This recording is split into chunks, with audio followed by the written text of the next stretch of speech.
talks over our first 4 weeks have looked at the accuracy of the Bible, the purpose of the Bible, who Jesus is, and why on earth he came here at all. Now we turn to one of the most important, in fact vital parts of Jesus' ministry, his crucifixion. Our Bible passage gives us the details of an horrific state of affairs in Roman-occupied ancient Israel. God's one and only Son, Jesus the Christ, is being crucified. Crucifixion was just about the cruelest way of executing a human being that has ever been devised. It often took days for the victim to die whilst nailed naked on a wooden cross. And to hasten the death of the victim, their legs were sometimes broken, which prevented them being able to push down and breathe whilst hanging on a cross. The details given in this passage, if nothing else, prove that the witness, John, was watching an actual event.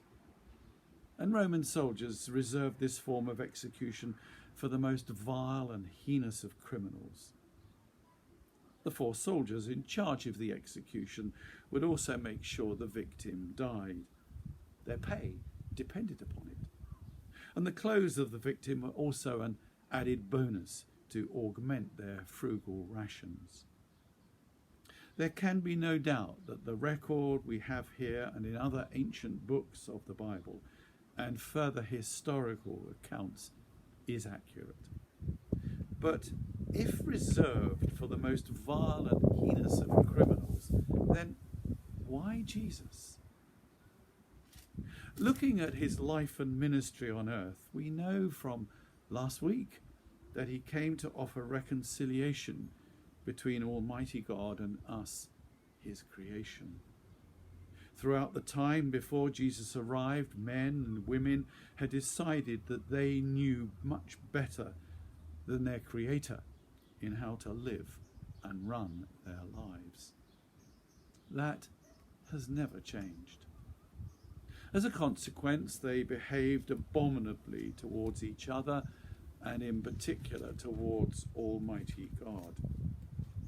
Result? Human creation drifted further and further away from true worship and wandered off into all sorts of ideas of their own. God had even created a priestly tribe to help his creation adore and worship him. But even the priests over the centuries decided they knew better. On Jesus' arrival, his message was, love God and love your neighbour.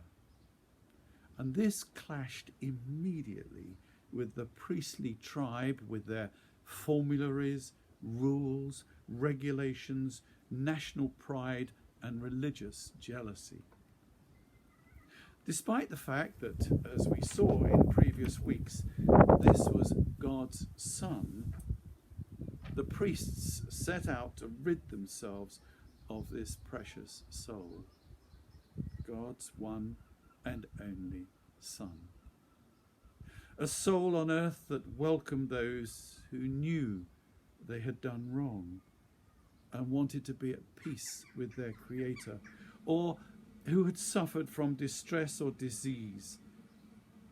And to them, Jesus proved just exactly whom he was. These ancient priests played right into God's hands.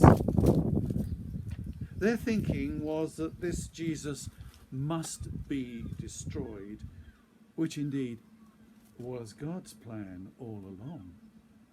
So they got the local Roman governor of the occupying forces to destroy this perceived upstart on a cross. Yet God had planned for millennia to provide the penalty for our vile and heinous activity towards him and one another. God knew that we could now never recover our relationship with him So he provided the means himself. Not sure how true that is? Then wait until next week. Thank you and bless you.